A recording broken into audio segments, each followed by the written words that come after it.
Hey there, I'm Valerie Ling and I'm a clinical psychologist and I will be your host for Season 2's episodes titled The Ministry Kids Wellbeing Down Under episodes. We asked 100 ministry kids how they are doing. These are Australian kids who are either serving with their family locally or serving abroad on the field. If you haven't already done so, I recommend catching up on episode 1 where I share the main findings from our survey. Every episode, I'll talk to someone whom I hope will be able to help us understand and unpack what the kids told us. I hope you enjoy it. Let's do it. Hi, Valerie. Hey, nice to be here. Now, do you mind just telling us a little bit about what you're currently doing in the ministry space, Anna? Well, I have 4 kids, so most of my ministry space, I suppose, is taken up with raising them. But I also work part-time for Reach Australia, particularly helping out with the church planting part of what they do, which is really exciting. Hi, Valerie. So I also have 4 kids, although they're a bit older than Anna's. And so I think we both have daughters doing the HSC today, but mine's the youngest and yours is the oldest, Anna. So that's right.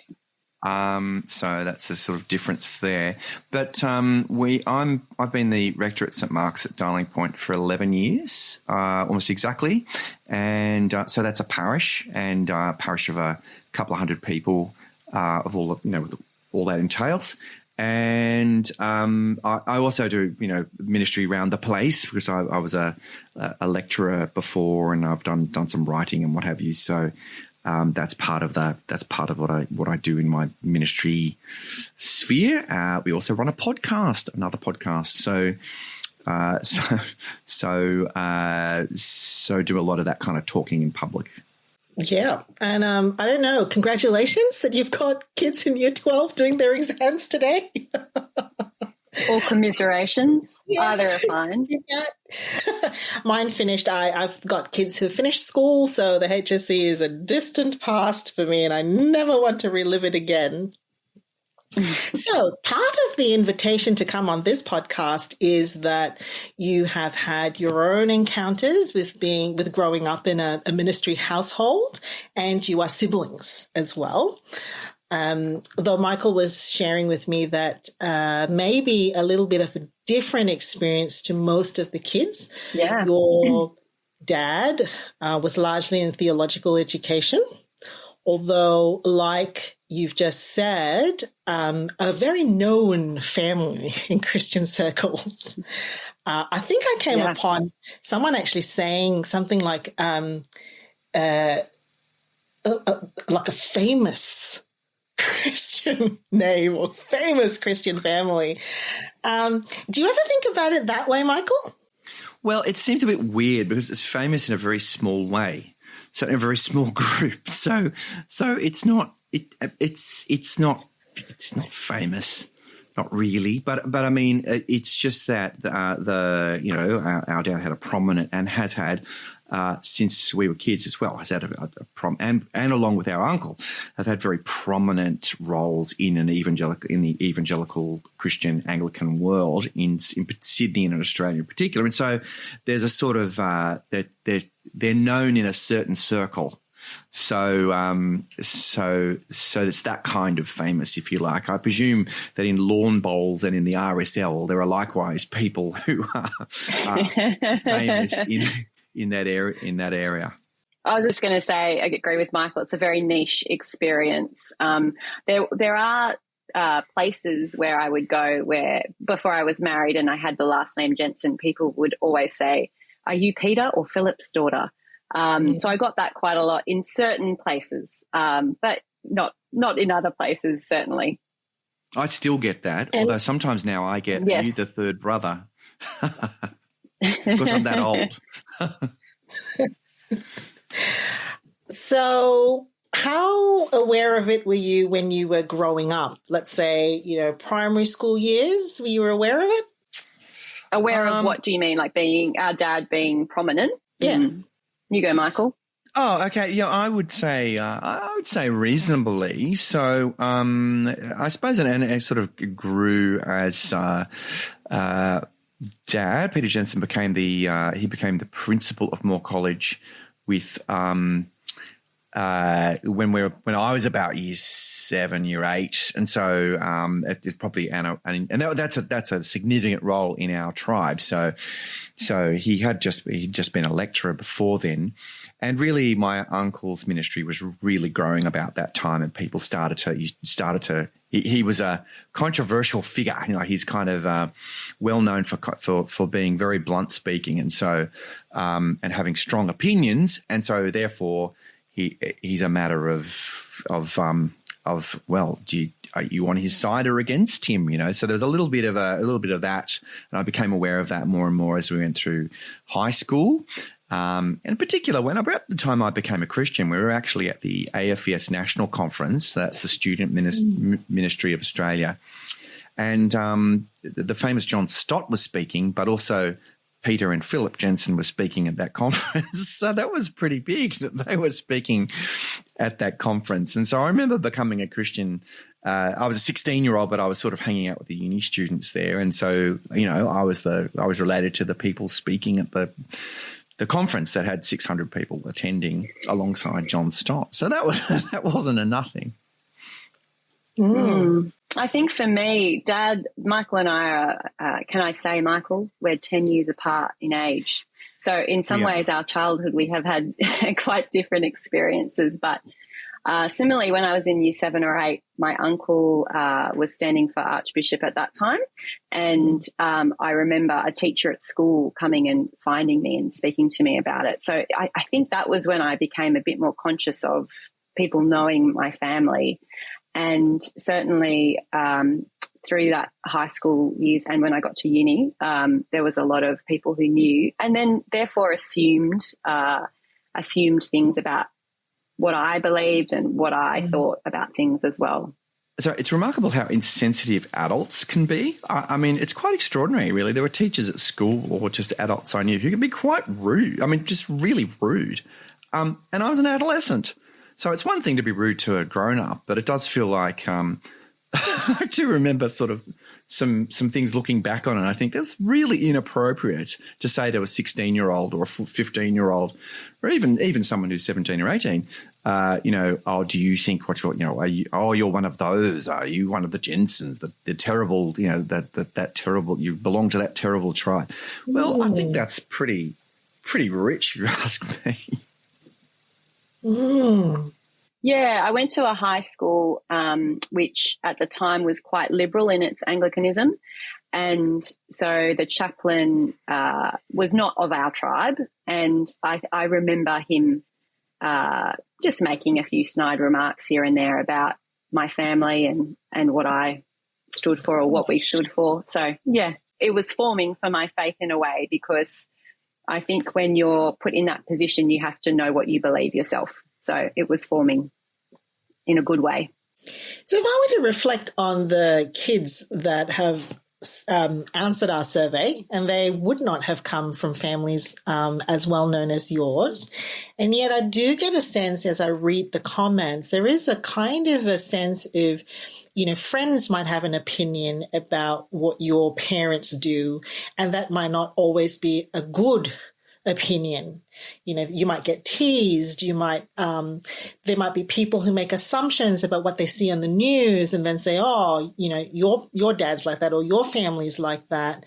Do you think that having had kids yourself, Michael, that have gone through school and things like that, does that still happen for ministry kids? Do you think that that's a thing? I don't know if I don't know if I've ever had the kind of frank conversation with my own children about that. But I really wanted them to know that they can be their own person. I think it took enormous strength because you have to not be you have to not just be reactive to the snide comments. In either way, you can either say, well, I'm not going to be that, and I'm going to be the antithesis of what they think I am, or you can say, well, I'm just going to agree exactly with what my parents or what my father thinks. And so my ideas are not my own.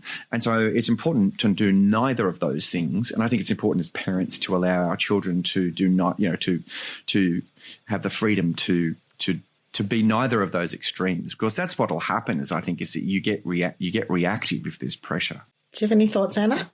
No, I agree with what Michael said about that. I think I think one of the things our parents did really well was, while they set us up in a Christian, very Christian family, intentionally Christian family, it was always very clear to me that this was a personal faith, that it was a decision we had to make on our own about whether to follow Jesus or not. And I think that was really important. And I think that, I think you have to I think it's important to encourage your kids to make these decisions for themselves and come to their opinions of their own free will. I think that's really important. Yes, which does mean giving them space to know that if they explore or diverge in their views like this, they're not going to, they're going to be supported. They're going to still be part of the family. So sometimes I think, we're a family that's built on a common faith. And so, we're invested in it because this is, the very house we live in is a church house. And so that dad thinks a certain thing, and mum, usually mum, of course, as well, is part of our livelihood, is part of who we are. And this is very different from selling cars or working for the government or being a doctor in a way. So you don't have to be a doctor or agree. Having a parent who's a doctor doesn't you don't have to agree with or doesn't commit you to being a doctor or something. But the question is, what if I have a different faith, or my faith is slightly different, or I disagree with you on one of the issues around our faith?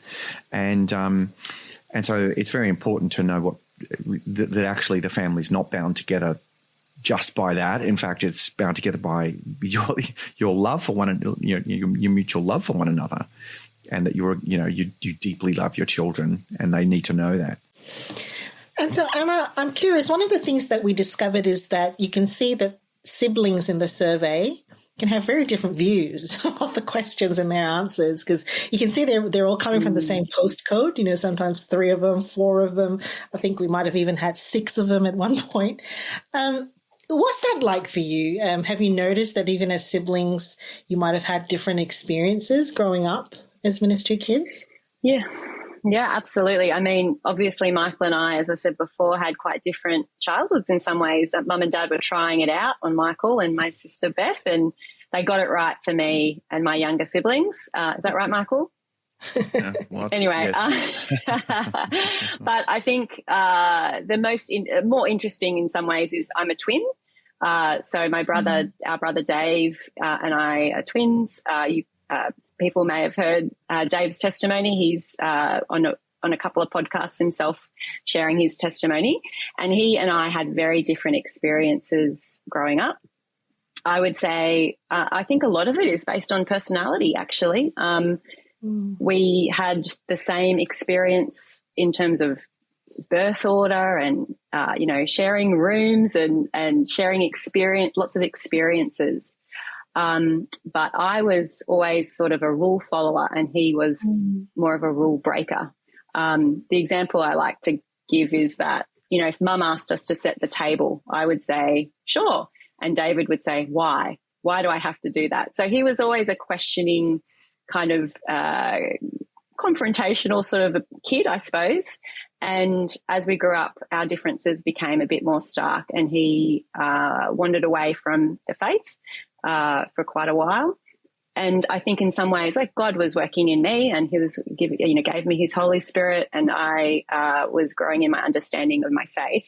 But also I think a personality, I was a compliant sort of a person. So that that just meant that some of the experiences, the minister kid experiences that may have rubbed him the wrong way, didn't rub me the wrong way. What would you say, Mike? Well, I would say also I tend to be more compliant and less confrontational. So I tend to be more sneaky anyway. If I wanted to rebel, I just did it and didn't get found out. And so I think I think our parents kind of had to learn, because you think you've done a good job, but it turns out actually it is as much about the personality of your children, and so actually parenting is very much more complicated than some kind of method. It is about adjusting to the children you have in front of you with all their quirks, because they are made very differently, and so. And so what will work for one won't necessarily work for the other. But I think actually what will work for all of them is it is a deep commitment to love them in the way Christ loves us, the way God loves us in Christ. I think that is with patience and long suffering and forbearance and a huge amount of grace, and I think that's what we were shown. I think our parents might even agree with that, and I'm sure they're going to be listening to this, so I'm very careful of what I say. But I think I can be entirely honest. But I think that's right. I think when I was at more college. And Anna and I discussed this before. I noticed this, that people who had become Christians and weren't part of a Christian family were sometimes far more anxious about being Christian parents than people who'd grown up in Christian homes. And this didn't always work out very well. So a person who's very anxious because they didn't know what a Christian home is like, they often will look to resources that are far more, I think, legalistic. And won't parent out of their godly character. They'll perhaps have a method, and this method can be far more restrictive than is necessary, or just far more of a pattern. When I was at college, there was some people taking some parenting advice, I think, from a very unhelpful source, and it led to very extremely rigid legalistic parenting, I think, but also rather smug parenting, because people would say, "Oh, our child sleeps all the time. That's because we follow the pattern." And our child was a real crier. Well, it turns out if you've had 2 or 3 kids, some of them are criers, some of them are not. And this is just even at the level of babies. Apparently, we're supposed to be disciplining babies for crying according to this particular pattern. Well, that's patently ridiculous if you think about it. It's very hard, I think, to be prescriptive when you're bringing up your children in ministry, which brings me to the next topic. What do you think about this idea of growing up in a fishbowl? Did you feel like you were growing up in a fishbowl, close quarters, people being able to look in, people investigating and seeing what you were doing and making comments on it maybe? I don't think I felt that particularly. I know, I think probably my parents may have felt that a little bit, that people, when other people can see your electricity bill and your phone bills and they have to fix broken. I remember a couple of our brothers used to break windows frequently with cricket balls, and every time we had to call the college handyman to come and fix it over. There's just things like that. So, all your mistakes can be, are out there for people to see. I didn't particularly feel like that myself, I don't think. But as I said, I was compliant, so maybe I didn't feel too embarrassed about anything much.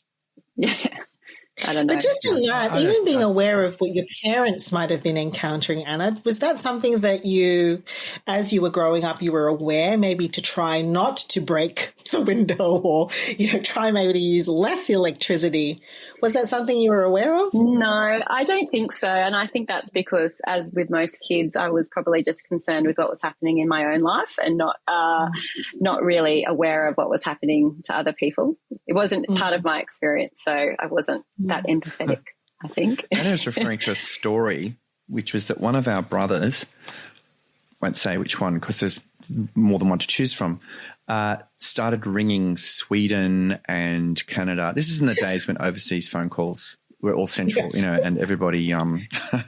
So the phone bill was very expensive, and the college administered the phone bill. So there was this massive phone bill. It was coupled with the fact that the college actually didn't look at it for several months. So then it looked at it and realised, oh my goodness. So that was a bit embarrassing. But I didn't feel too fishbowly. And we always had theological students around. I mean, I was at school a lot. I mean, we went off to a school that kept us very busy, and so I wasn't at home or anything like that really. So, and also it was a big, like we were lucky in one sense, it's a big house, and so people didn't, hear you having a tantrum or an argument with someone. It's not like you had no privacy. I think there was plenty of that. It is when you're in closer quarters and people can hear you having someone having a bit of a meltdown. That's, and then your parents are self-conscious maybe about the meltdown. People have meltdowns. Yeah. I mean, I think as with most things, you can take the negative and positive spin on these things. And I suppose the negatives of feeling like you're in a fishbowl is that there are people always around and in your business. But the positive of that is that there are people always around. And, we had a wonderful experience of meeting all sorts of people who were in our house, college students who would come in and visit Dad, but also, visiting theologians. I met Kevin Rudd once in our lounge room. So just random interesting people. And I think that's the positive spin of being in a fishbowl, is that you get to meet lots of different adults that you, as a child, you wouldn't normally get to interact with. And I think that's a real blessing and privilege. So I think it's really, I think it's really easy to focus on the negative things about this experience, but there's actually so much positive with that. Can I add to that? Sorry, just as I thought that there are people who are interested in you that wouldn't otherwise be interested in you too. So there are, I think there are adults in my life who I have deep relationships with that I wouldn't have had except that my parents were in the position they had. And I was talking to a friend who's a minister's kid as well, and she said she used to love the student ministers coming for lunch on a Sunday after church. She loved having those relationships. So anyway, they invested in her. Sometimes adults do want to kind of cultivate you because they want to get to your parents, or they want to kind of access. So there is that sometimes, and you can kind of see that coming. I think that's a little bit weird. Occasionally, I could see that someone wanted to really know what my father or my uncle thought, and so they would kind of cultivate me as a friend, which is a sort of strange thing to do. But I think you become sus to that. Yeah, that's interesting. So how do you respond to something like that? Oh, you just don't give it really much, I think courtesy, but you just get a nose for it, and you think, that person isn't they're not genuinely interested in me. They're just they're really interested in the kind of access to my father, that they really, that's what they want. And it's a really weird way to do it, to go through their adolescent son or something. But, you can tell authenticity, right? You can tell. And I think actually kids have a good nose for it. So they pick up insincerity, and I think it was easy to see. Yeah, I think definitely the surveys, the kids were saying that there are a lot of privileges and faith benefits, if you like, of being a ministry kid, and they're fully aware of it. I'm curious, in the times that you grew up, whether it was as part of the theological community or these people that were visiting your homes, what are some of the fondest memories you have about having these adults and pouring, encouragement or things into your faith life? What are some of your fond memories?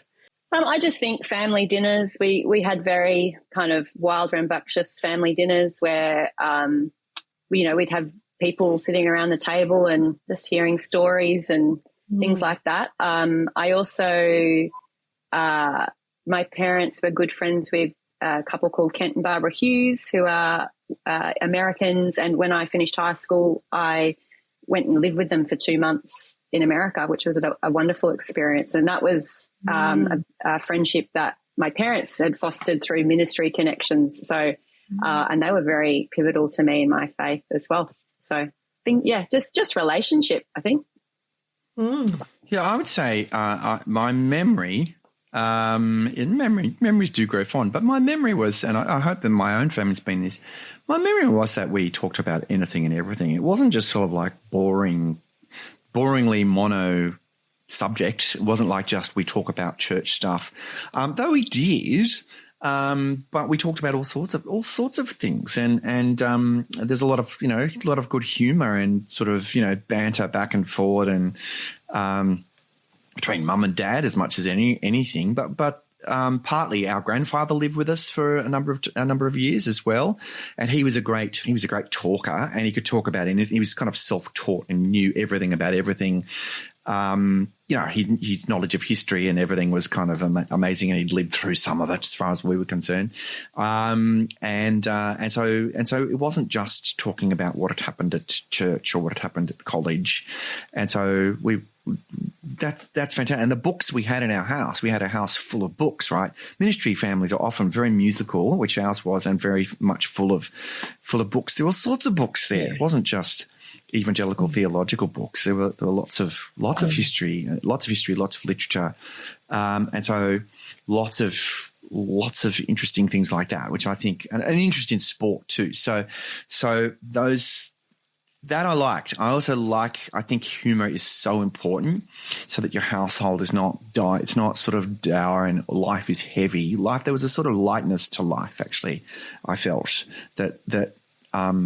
Because a teenager can be pretty intense, right? And it's kind of nice that not everybody in your life takes life so seriously as the 15-year-old in your world. So I think that's I think that was a blessing, that kind of just the tone that was set through that. Yeah, you're getting me to reflect a little bit too. That would be true of our household. I think we've enjoyed being in ministry, and we've been in international ministry, sort of the financial resources you have changes just depending on where we've been and who we're serving. But we've always, I think, just had a little bit of fun with that and not tried to get too stressed out about it. Yeah. I'm glad that you brought up finances, because that might be something that people reflect on, because at one level, in the ministry, it's a professional, inverted commas, in societal terms, it's a professional career. And you've often trained, not only have you got an undergraduate degree in some other subject, you've often trained for 4 further years. And you're living, depending on where you're living amongst people who are much wealthier than you, and especially given that a lot of ministry kids get sent to private schools. Often they go to schools with people who are much wealthier than them. And so I know that there's been some tension with colleagues of mine where their kids are very jealous of the car, of the holidays. They've found the fact that we have a very lower middle class income compared to, it's all relative, of course. I think ministry people are very well off in Australia and in Sydney. So just to be completely clear, and you don't have to buy your own house, etc. necessarily.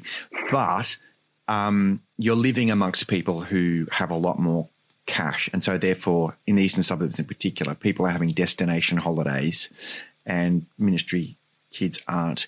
Now, I do remember our parents, I remember having sausages and bread more than once because money had run out. So, I don't know if you remember that, Anna. Yes, I do. Yeah, I do. Or bolognese for the, 4th time in 2 weeks. Yeah, which was good. Mum makes a good bolognese. Too right. I was just going to quickly say for some people I know of, that their teenagers found that difficult because and they're young, right? They were looking at people, their friends, and realizing they didn't have the kind of resources to have the kind of fashions, the kind of holidays, the kind of experiences that their friends did, and so they then felt alienated. So and it is a bit unique because ordinarily you live alongside people who have the same as you. So, and a missionary might actually be better off in one sense than people in the surrounding culture. But when you live amongst a wealthier culture, then kids are acutely aware of what they don't have, and they're not necessarily in the adventure. It depends whether they feel they may receive it very differently. This isn't a fully formed thought, but so my husband is also a minister's kid, and we both had similar experiences growing up of, sausages and bread for dinner and things like that. And our kids partly because of the time in the time that we live in, I think we're a wealthier nation now, but also my husband's not in ministry. So, we have more than we did when we were kids. And sometimes I think we look at our kids and think they have no idea. They have no idea. Like McDonald's for us was a treat. But McDonald's for my kids is like, oh, whatever, So it's just funny. It's just a funny, different experience, the different experiences that kind of shape who you are, I suppose. Mm. Probably the faith community around also makes a difference, because I do know that there are families that are struggling to have, 6 kids in a very small house, or struggling to, sort of make ends meet with, especially if you have children with special needs, and the medical bills and the specialist bills are all piling up. One of the things that I think I've learned to see is that not to blame anybody, but when we say it really takes a village, it really takes a village to encourage ministry families, to have the empathy and the understanding, but also I think the interest of what could be uniquely happening for them in their situation and in that context. Do you have any warm, fond memories of faith communities when you were growing up, just being encouraging for you guys? You go first, Michael. Yes, certainly. So, and that when Anna and David were born way back in 1981, the church we were at actually clubbed together and got us a dishwasher, and he would come in on Thursdays. No, it's actually a machine, and that's some of my best material. And that was a very generous gift, because those sorts of white goods was more expensive and less normal at the time, just for the younger listeners here. I think so. That was a sign of affection. And we've talked already about sort of relationships. I think they were goal, just people who would take a genuine interest in you, and be supportive in that way. People who took me aside and said, "Do you understand grace?" I mean, that was amazing. So that was an amazing blessing. So I would say, and when I was about 16, I think that was, they didn't just assume that I knew the gospel. I thought that was amazing because they might have thought I would react. How dare you doubt my faith? But they really did, and I had great youth leaders as well, and particular one I'm still very good friends with today. So that was you can't replicate those blessings. You can't you can't buy those sorts of blessings actually. Wow. Yeah, I think the main thing for me is, as I mentioned, relational. I think relational investment was where I saw the community, the village community, invest in our family and in me. And I remember a guy at college, he was a college student. He just one year decided he was going to start a little club for all the lecturers' kids at college. And he did. And I just have really fond memories of that. It was a really fun, beautiful time. That did come out in the survey. I think kids saying that they really enjoy spending time with other ministry kids, and having intentional spaces to do that. So whether it's camps or conferences, or I think this is a great idea. Someone comes up with an idea and says, how about we gather all the kids of the faculty? And if we can minister to them, I think that shows a deep understanding that, there were a group of kids who could build friendships and fellowship with one another and be taken care of. That's amazing. I was just going to say some of my closest friends are ministers' kids, and as I said, my husband. So obviously there's a kindred spiritness you find in another minister's kid. Yeah.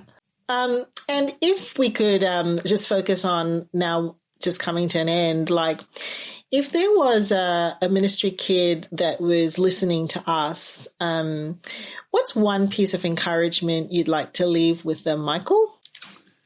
Well, it's always hard to narrow down like one piece of encouragement. I would say that the great blessing of being a Christian and a minister's kid, your results may vary when it comes to parents, but God doesn't vary, and the gospel's the same. And it means you can actually both give thanks to God for your parents, but also, I think, forgive your parents if need be. And actually, you'll need to forgive your parents. Parents actually need to ask forgiveness of their children, which is something that's kind of counterintuitive, but it is the case that'll be the case. But actually, the gospel gives you freedom enough to do that, and I think that's right. I think whatever your experience, there's actually that greater and deeper hope. Thanks, Anna. Yeah, I think I would love to encourage ministers' kids to, I think similar to what Michael said, show grace to your parents because they're not going to get it right. I think there are we talk about expectations people have on ministers' kids, but I think people have expectations on ministry parents as well, and they're not going to get it right. So just as, a teacher doesn't always get it right, or a chef doesn't get it right, or a project manager doesn't always get it right, a minister doesn't always get it right. So be willing to show your parents grace for when they get it wrong. I think I'd like to encourage kids to do that. Awesome. And if there were parents listening in, I think there would be parents listening in, what would be something you'd want to leave with them, Michael?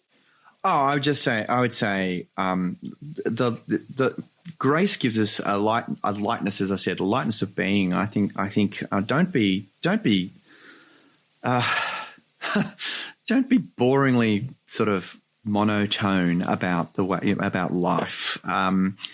The gospel's really important, and so it's so important that you need to spend time and enjoy your kids, spend time enjoying them, and it's so important that it's worth laughing together over. I think that's right. I think that's so important to me because I think that it's not obsessive or it's actually understanding that God's got it, and that so therefore we can enjoy one another. And I think if there's not space to enjoy one another, then I'd urge Christian parents to play the long game and to help their kids enjoy the time with them.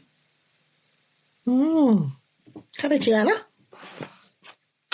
I think unconditional love, which is what we've talked about when we talked to our brother Dave, particularly about his time not as a Christian.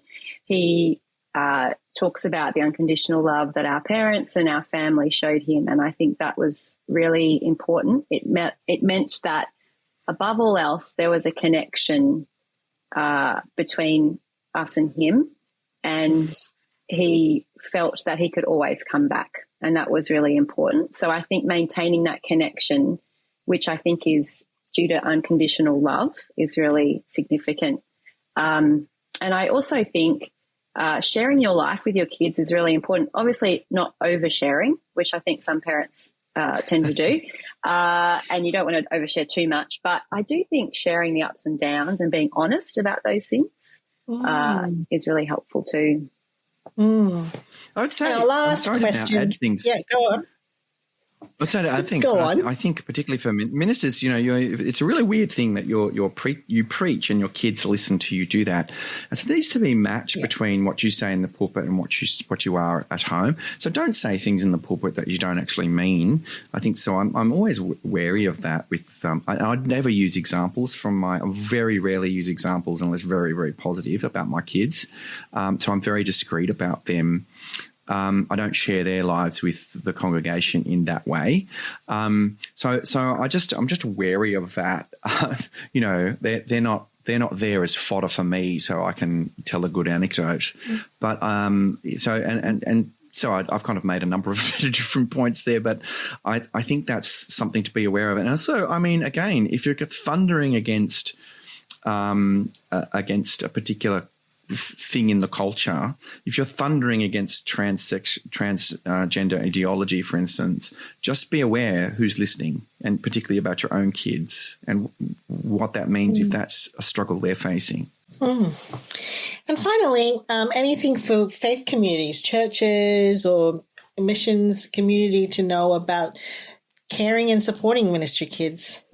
I think what we've highlighted today is the relational importance that we really valued that. And I think, keep investing in the ministry kids that are in your life and letting them know that you see them. I was observing our kids minister at our church. Her kids are always there an hour before church, and they're always there, when she's running something. And I thought, I think it's to help them feel seen, I suppose, and valued.